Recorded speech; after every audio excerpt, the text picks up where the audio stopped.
I saw miles and miles of Texas. I'm gonna live there till I die.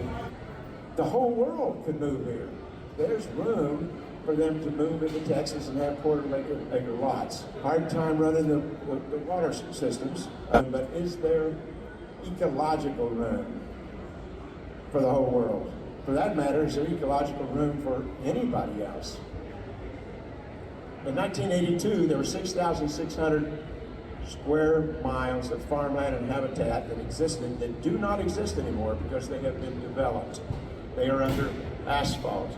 More than the combined areas of the national parks at Yellowstone, Grand Canyon, Great Smoky Mountains, and the Rocky Mountain National Parks. When it comes to nature, if you are in a particular ecoregion, it makes a lot of difference whether the population growth and development is happening in your region or somewhere else.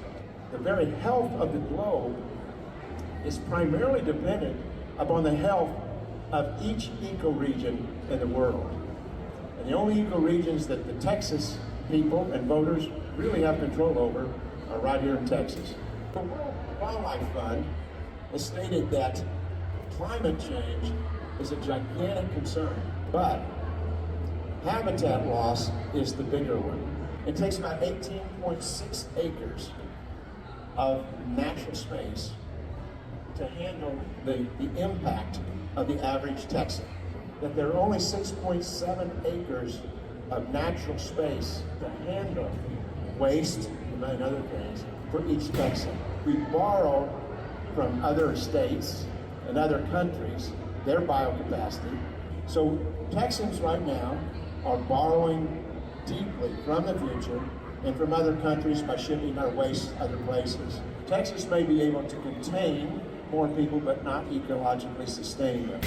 This is true of almost every state in the country, by the way.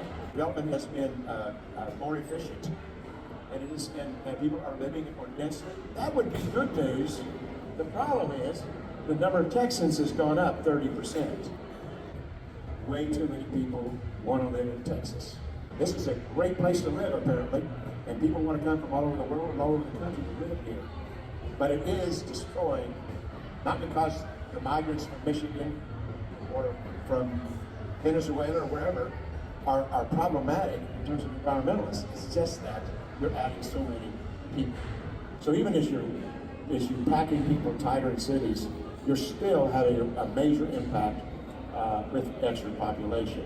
Texans are very environmentally, ecologically minded. The voters say they have no interest in diverting water from streams that help cities and suburbs have more water to handle more population growth.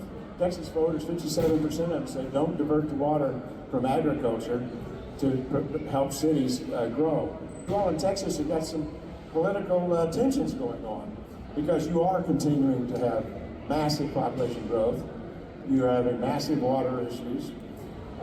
Farmers are in competition, and my experience, sadly, is that when it comes down to economics, your own personal economics, nature almost always loses. There are two solutions. One of the solutions is to reduce people coming from Michigan and California and all the other places. They don't discriminate on these questions. They just say we need fewer people coming from other states, and the government should help deter people moving from other states by restricting development.